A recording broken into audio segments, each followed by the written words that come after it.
자, 대기대순환에 대해서 알아보겠습니다. 대기대순환은 지구 전체적인 규모의 순환을 말해요. 대기대순환이 생기는 이유는 위도에 따라 흡수되는 햇빛의 양이 달라서 온도 차이가 발생하죠. 온도 차이가 발생해서 온도가 따뜻하면은 위로 상승해서 차가운 북극 남극으로 이동시켜주는 그런 바람이 불게 되는데, 이 대기대순환은 결국 바람이에요. 아주 지구 전체적으로 부는 거대한 바람이죠. 이쪽에 북극, 여기 적도입니다. 일단 여기 그래프가 두 개가 그려져 있는데, 요 그래프. 자, 요거 A죠. A는 적도에서 최대값을 보여줘요. 그리고 북극은 거의 매우 약합니다. 북극에서는 거의 0에 가까워요. 이게 바로 이 부분이 A가 뭐냐 하면 햇빛의 양이에요. 햇빛의 차이가 북극으로 가면 정말 햇빛이 적거든요. 따라서 지구가 흡수하는 태양 복사 에너지의 양은 바로 A를 뜻합니다. 그럼 B는 뭐냐면 지구도 햇빛을 받아서 뜨거워졌잖아요. 뜨거워지면 지구도 방출을 해야 돼요. 무엇을? 에너지를 방출을 해야 돼. 지구의 온도가 평균 온도가 15도씨, 뭐 20도씨 이렇게 돼요. 지구의 온도는 이렇고요. 우주의 온도는 몇 도냐면 영하 270도씨 이렇게 됩니다. 물론 이제 위치에 따라 다르겠지만 이렇게 뜨거워요. 우주에 비해서 이렇게 뜨거워. 그러니까 지구도 방출을 합니다. 지구가 방출하는 에너지를 지구 복사라고 해요. 지구 복사는 이런 특징이 있습니다. 적도가 햇빛을 많이 받았는데 받은 것보다는 좀 덜 뜨거워요.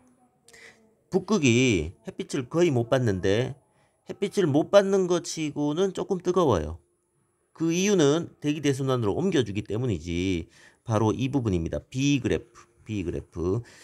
방출할 때는 자기가 가진 수준에서 방출합니다. 자기가 얼마나 뜨거운지에 따라 방출하는데 적도는 뜨거우니까 이만큼 방출하고 북극은 온도가 낮으니까 이만큼 방출해요.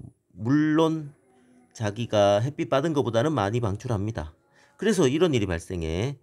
이 남쪽 적도에 가까운 쪽에서는 에너지가 남게 되고요. 그리고 북극으로 가까이 갈수록 에너지가 부족해요. 이렇게 남아있는 곳에서 부족한 곳으로 에너지를 옮겨줍니다. 에너지를 옮겨줘. 그것을 대기대순환이 옮겨줘요. 바람이 옮겨주는 거지. 에너지가 남는 지역에서 부족한 지역으로 에너지를 수송하는 과정에서 순환이 발생하는데 이것이 대기대순환이다. 이렇게 움직이다 보면 지구자전의 영향이라는 전향력이라는 걸 받아요. 이 전향력, 이게 우리가 잘 모르는 개념인데 잘 들어주세요. 전향력은 이렇게 됩니다. 얘도 힘이야. 여기잖아요. 북반구에서 운동하는 모든 물체의 오른쪽으로 전향합니다. 그러니까 뭔가 얘가 이렇게 이동 중이야. 북반구에서. 그러면 힘을 이쪽으로 받아요. 북반구에서는.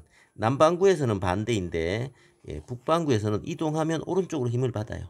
그래서 대기대순환에서 실제로 바람이 불려고 하면 바람 부는 것보다 오른쪽으로 휘게 됩니다. 그래서 북풍, 남풍이 부는 게 아니라 이렇게 북풍이 부는 게 아니라 이렇게 휘어서, 그리고 남풍이 아니라 이렇게 휘어서 이런 식으로 바람이 북풍 남풍이 아니라 북동풍 남서풍 뭐 이런 식으로 바람이 비스듬하게 불게 되는 대기대순환이 만들어진다. 그러면 이제 대기대순환이 만들어지는 곳을 위도별로 표현해 봤어요. 적도, 30도, 60도, 북극 이렇게 있는데, 일단 뜨거운 공기는 저밀도, 가벼워서 상승을 합니다. 이제 반대로 차가운 공기는 하강을 하겠죠. 그러니까 가장 뜨거운 곳이 적도니까 적도에서 상승을 하고, 북극에서 하강을 합니다. 그러니까 적도에서는 저기압이 항상 주로 우세하고 북극에서는 고기압이 우세한데 상승한 공기는 이제 북극이나 남극 쪽으로 이동을 할 텐데 북극으로 이동하는 것이 끝까지 가지 못하고 한 3분의 1쯤 지나면 매우 냉각이 심하게 되어서 차가워지거든요. 차가우면 무겁잖아. 그러면 30도에서 하강을 하게 돼요.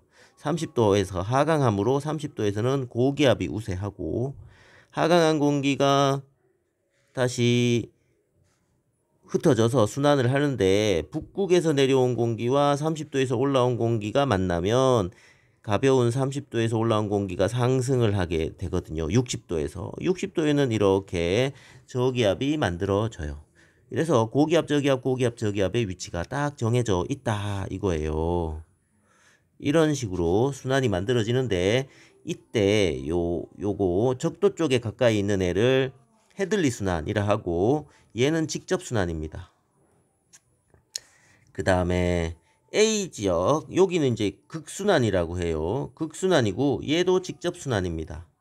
직접 순환은 이렇게 되는 것이지 고온에서 상승하고 저온에서 하강하고 이렇게 하는 것이 능동적인 거잖아요. 이렇게 능동적인 게 이게 직접 순환이야. 그러니까 30도와 0도 사이에서 30도가 뜨거우니까 0도가 뜨거우니까 0도에서 상승하고 30도에서 하강하는 이곳은 직접 순환이고 그리고 60도와 90도 사이에서 60도가 뜨거우니까 60도에서 상승하고 북극에서 하강하는 것이 이것 또한 직접 순환입니다. 그러면 수동적인 걸 한번 생각해 봐요. 수동적인 것은 이런 거겠죠. 고온이 있고 저온이 있는데 고온에서 상승하지 않고 고온에서 하강을 하고 저온에서 상승을 하면 이건 수동적이잖아요. 수동적인 걸 이제 간접순환이라 하는데 0도와 30도 사이에서 뜨거운 30도가 상승을 하지 않고 하강을 했고 60도가 상승을 하는 이런 거꾸로 도는 거 이거를 이제 간접순환 이 가운데 있는 건 패렐 순환이라고 합니다. 여기서 이제 마지막으로 이 순환 중에 요 지표면에서 부는 바람이 3개가 있잖아요. 하늘 위에서 부는 나머지 것들 상승, 하강 그리고 높은 곳에서 부는 거 말고 요 지표면에서 부는 바람 요 30도와 0도 사이에서 지표면에서 부는 바람은 무역풍이고요. 바로 무역풍이고 30도와 60도 사이에서 지표면에 부는 바람은 편서풍이고요. 편서풍. 그리고 60도와 90도 사이의 지표면에 부는 바람은 극동풍. 극동풍이라고 부릅니다.